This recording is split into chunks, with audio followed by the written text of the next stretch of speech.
네, 오늘 두 번째 연끌 인터뷰입니다. 야권 국민의힘 당 밖에 있는 대선 주자들과 공식적으로 소통하는 창구 역할을 하시는 분입니다. 권영세 국민의힘 대외협력위원장을 모셨습니다.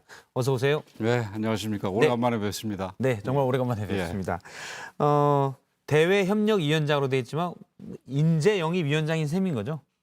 뭐 영입하는 면에 있어서는 이제 그 인재영입위원장이라고 표현할 수도 있겠고, 근데 그 인재가 국민의당과는 또 합당도 논의해야 되니까요. 그리고 근데 그 인재가 문제는 이제 대선 주자들, 외부에 있는 대선 주자들을 그 영입하는 거라서 인재영입위원장이 좀 특수한 형태라고 생각하면 될 것 같습니다. 예. 근데 사실은 원래 그 대외협력위원장은 그 우리 당 외부에 있는 시민단체들과 그 좀 좋은 관계를 가지고 와서 뭐 중요한 순간마다 그분들의 지지를 받는 그런 그 일종의 리에이정 오피서 같은 역할인데 이번에는 좀 특수한 이 특수 임무가 좀 부여됐습니다. 예, 대선이 8달도 안 남았는데 사실은 가장 중요한 역할을 지금 맡고 계십니다. 최재형 전 감사원장은 속전속결로 사실은 영입이 됐고요. 입당을 했고요. 윤석열 후보는 당 밖에서 행보를 당분간은 이어갈 것으로 예상이 되고 혹시 최근에 또 영입이 거론되고 있는 분이 있습니까? 지금 뭐 주말에 장성민 전 의원 만나기로 돼 있고요. 그다음에 지금 요번 대선이 뭐 아시다시피 좀 굉장히 좀 특별한 대선 아니겠습니까? 외부에서 주자들이 갑자기 생기기도 하고 이러는 야권 입장에서 그렇죠. 그러는 상황이라서 뭐 언제든지 또 그런 주자가 등장하면 또 제가 또 나서서 영입하는 역할을 해야 되겠지요. 마음에 혹시 이분을 좀 영입했으면 좋겠다라고 생각하시는 분은 지금 지금 특별히 이렇게 말씀드릴 만한 분은 아직 없습니다. 예를 들어 김동연 전 부총리 얘기도 계속 나오는데 이제 책을 출간했고 대선 출마를 사실상 선언했다라고 평가받고 있는데 뭐 만나실 예정인가요? 뭐 지금 적절한 방법으로 소통을 하고 있는데 아마 당분간은 좀 소위 제3지대에 계속 계실 것 같습니다. 그래서 만나는 것도 좀 더 시간이 필요하지 않겠나 이렇게 생각을 하고 있습니다. 근데 그러나 그 사실 뭐 어떤 면에서 이 김동연 전 부총리 같은 경우는 윤석열 전 총장이나 최재형 전 감사원장에 비해서 분명하게 이 정부하고 각을 세워서 이거 분명히 야당밖에 길이 없다 뭐 이렇게 되는 정도는 아니지만 그분이 주장하는 내용을 보면 전체적으로 여당으로 갈 수가 없는 정책들이라든지 주장들을 하고 있어가지고 저희들은 크게 봐가지고는 그 야당의 주자에 더 어울리는 분이라고 생각을 하고 그래서 그 이제 제3지대에 어느 정도 머무른 뒤에 정당을 그 택할 마음이 생기거나 혹은 생기게 하기 위해서라도 적절한 시간이 지난 뒤에는 접촉을 할 생각입니다. 적절한 시간이 지난 뒤에 접촉하시는 건가요? 왜냐하면 지금 뭐 정치권 일각에서는 물론 여당에서는 김동연 부총리가 여권 인사다라고 얘기하고는 있지만 야권으로 갈 가능성이 높다라고 보고 있는데 대외협력위원장께서는 지금은 당분간 삼지대에 있을 것 같고 적절한 시간 뒤에 만나볼 예정이라고 하시면 본인이 뭐 한동안은 있겠다라는 식의 뜻을 간접적으로 전해와서 간접적으로 전해왔습니다. 당분간은 입당할 생각은 없다. 그래서 뭐 입당할 생각이 없다기보다는 지금 현재 있는 곳에서 좀 더 활동을 하겠다. 뭐 그 말이 그 말입니다만은 어쨌든 그런 식이기 때문에 저희들이 뭐 당장 무슨 뭐 강요하거나 무슨 압박을 하거나 그럴 생각은 없습니다. 본인 뜻을 좀 존중을 해야죠. 김동연 부총리와의 만남은 그러면 조금은 좀 미뤄질 수 있겠네요. 그렇죠. 국민의힘 경선 전으로. 저희는 사실은 경선 때는 지금 뭐 만나는 게 당장 만나고 이거가 아니라는 얘기지. 경선 시작할 때까지는 우리가 들어와야 된다 이렇게 생각을 하고 있습니다. 뭐 아직 그래도 시간이 한 달 이상 남았지요. 그렇죠. 이제 윤석열 후보 얘기를 해보면 윤석열 후보는 경선 전에 예를 들어 8월 말이나 또는 9월 초에 경선 버스가 출발한다. 그 전에 올 걸로 예상을 하십니까? 희망을 하십니까? 그렇게 기대를 하고 있습니다. 예상은 어떻습니까? 만나보셨잖아요. 뭐 예상은 제가 예상을 말씀드리는 건 적절하지 않고요. 그래서 저는 그렇게 기대하고 있습니다. 그리고 예상은 다른 자리에서 제가 그런 말씀을 했습니다마는 이 지금 제3지대에서 계속해서 선거운동을 이어나간다라는 게 뭐 지지율을 유지하거나 혹은 높이면서 가져간다는 게 쉽지 않은 상황입니다. 그리고 특히 지금 제1야당 국민의힘이 지금 과거의 국민의힘 모습하고는 달리 국민들로부터 상당한 지지를 받고 있는 상황 아니겠습니까? 이런 상태에서 이 바깥에서 있는 거는 쉽지 않기 때문에 제가 볼 때는 윤석열 총장이나 그 팀들이 합리적인 판단을 한다면은 머지않아 들어올 수 있지 않겠나 이렇게 생각을 합니다. 원래 만나셨을 때는 그러면 경선 전에 들어올 가능성에서는 좀 낮게 보셨었나요? 그 경선 전에요. 그러니까 경선 버스가 출발하기 전에.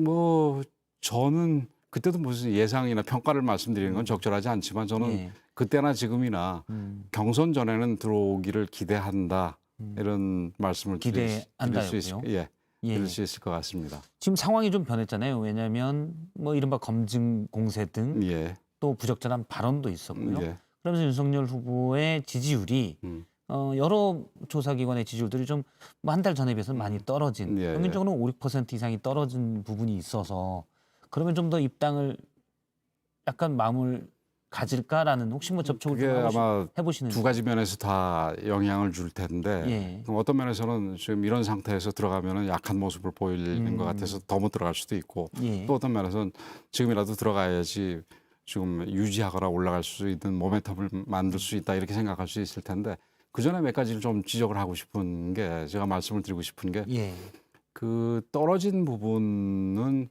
사실은 그 우리 야권의 전체 그 지지율 중에 그 최재형 그 전 감사원장이 등장을 하지 않았습니까? 그래서 그 등장을 하면서 어쩔 수 없는 부분이다 이런 말씀을 드리고 싶고 그게 뭐 부적절한 발언이라든지 뭐 검증 공세의 영향이다 이렇게 저는 평가하고 싶지는 않습니다. 그리고 부적절한 발언이라는 것도 조금 전에 2%에서 그 성일종 의원하고 쭉 얘기했습니다만 사실 120시간 발언을 가지고 문제 삼는 거는 좀 그 문제 삼는 게 문제가 있다고 저는 그렇게 생각을 합니다. 그게 그러니까 심지어 120시간 뭐 이렇게 얘기를 한 거지 그게 120시간을 실제로 일하라는 것도 아니고 그다음에 그것도 지금 무슨 뭐 아우슈비츠 수용소냐 뭐 이런 얘기도 나오던데 120시간을 무조건 강요하겠다는 게 아니라 본인이 희망을 할 경우에 그렇다는 거 아니겠습니까? 그리고 그 본인이 희망이 단순히 한 개인의 근로자가 아니라 단체 협약에 의해 가지고 그게 초과 근무를 하게 될 경우에는 좀 더 시키는 게 어떻겠냐 뭐 이런 취지이기 때문에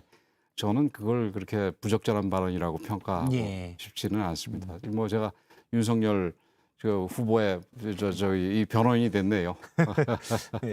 어쨌든 이제 그 발언은 그런데 일단 뭐 성일종 의원님은 아까 방송 오프인 상태에서도 맥락은 이해되지만 정치인으로서는 부적절한 발언으로 국민들에게 비춰줄 수 있고 사실 정치인들은 그런 것들을 조심해야 되는데 그런 부분 아쉽다라고 이제 얘기를 하긴 했습니다. 근데 사실은 좀 우리 성일종 의원도 굉장히 이 스마트한 분인데 그 부분에 있어서 저는 성일종 의원하고도 동의를 하지 않습니다. 지금 일종의 여권의 공세다 이렇게 생각을 하고 그런 공세가 자꾸 계속되기 때문에 사실은 정치권에 대해서 우리 국민들의 일반적인 평가가 나빠지는 겁니다. 그래서 일종의 자해행위라고도 볼 수가 있겠죠. 정치권 전체에 대한 자해행위라고 볼 수 있겠죠.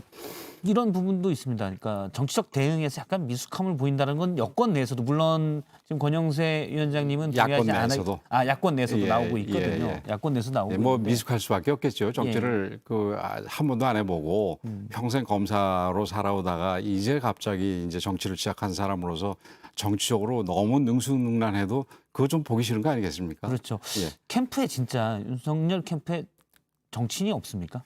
정치를 경험한 그러니까 보좌관이라든지 이 청와대에서 이제 행정관을 지낸 분들은 많이 있는데 의원급은 없는 걸로 제가 알고 있습니다. 물론 뭐 제가 캠프 내막을 다 알고 있는 건 아니지만 그 제가 알기로는 그렇고 그런 부분이 뭐 제가 다른 자리에서도 얘기했습니다만은 그 선거도 이게 아주 특수한 이 전문 분야라고 할 수 있거든요. 그냥 일반 정치하고도 또 달라가지고.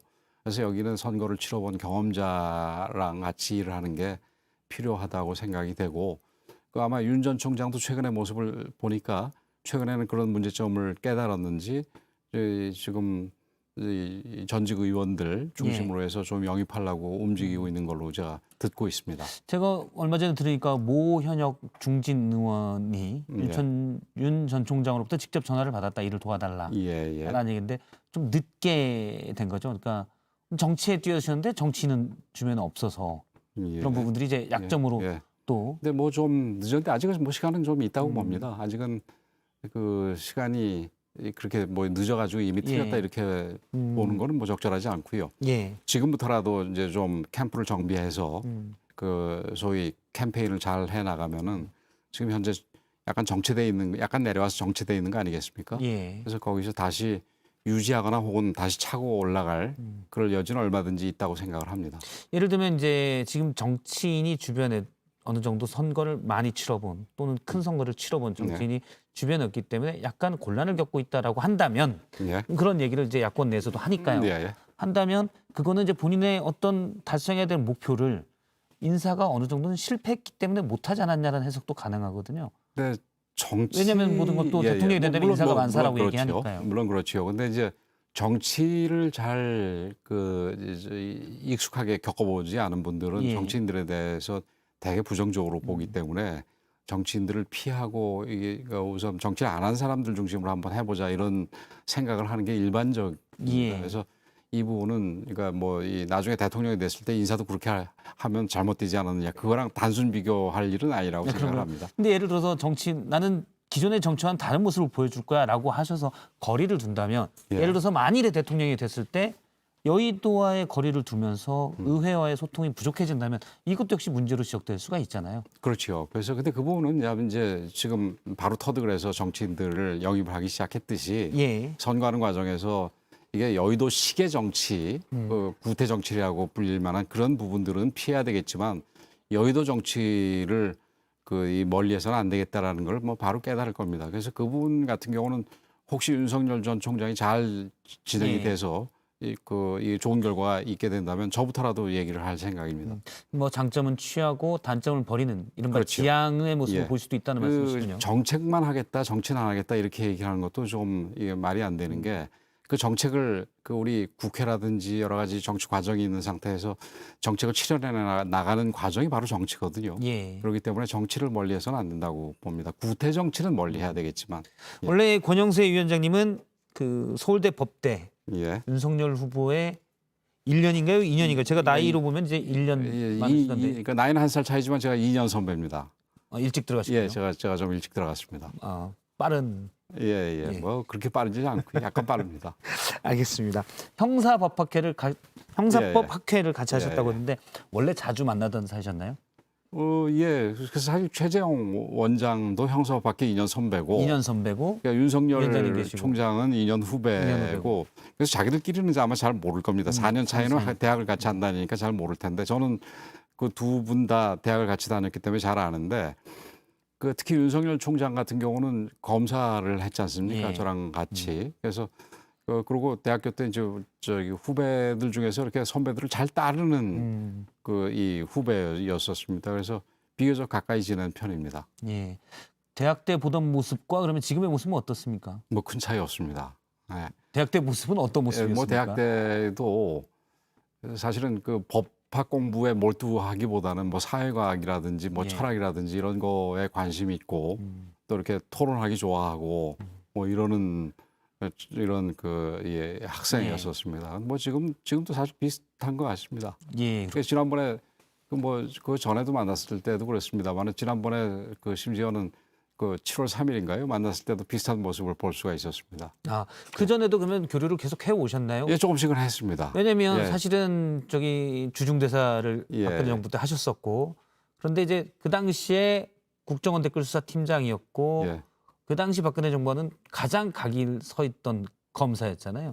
사실 그때는 좀 껄끄러운 관계일 수도 있었을 텐데. 그때는 제가 중국 대사로 나갈 때 저희 이제 대학 동기들이 환송회 해줬는데 그 환송회 자리에는 같이 나왔었습니다. 근데 그 뒤에는 뭐 제가 중국에 있고 저희 한국에를 한 2년 동안 자리를 비웠으니까 잘 못 만났고 또 저 한국에 들어오니까 윤 전 총장은 뭐 그 문제로 약간 뭐 좌천성 인사로 해서 지방을 돌아다녀가지고 그 이후에는 사실은 자주 보지는 못했습니다. 약간 소원하셨었군요. 알겠습니다. 오늘 일단 여기까지 듣고요. 국민의힘의 대외 협력이 어떻게 되는지 저희가 좀 더 면밀히 보기 위해서 3주 뒤쯤 다시 한번 또 진행상을 같이 얘기를 나눠보실 생각은 없으십니까? 자주 불러주십시오. 와서 얼마든지 얘기하겠습니다. 네, 고맙습니다.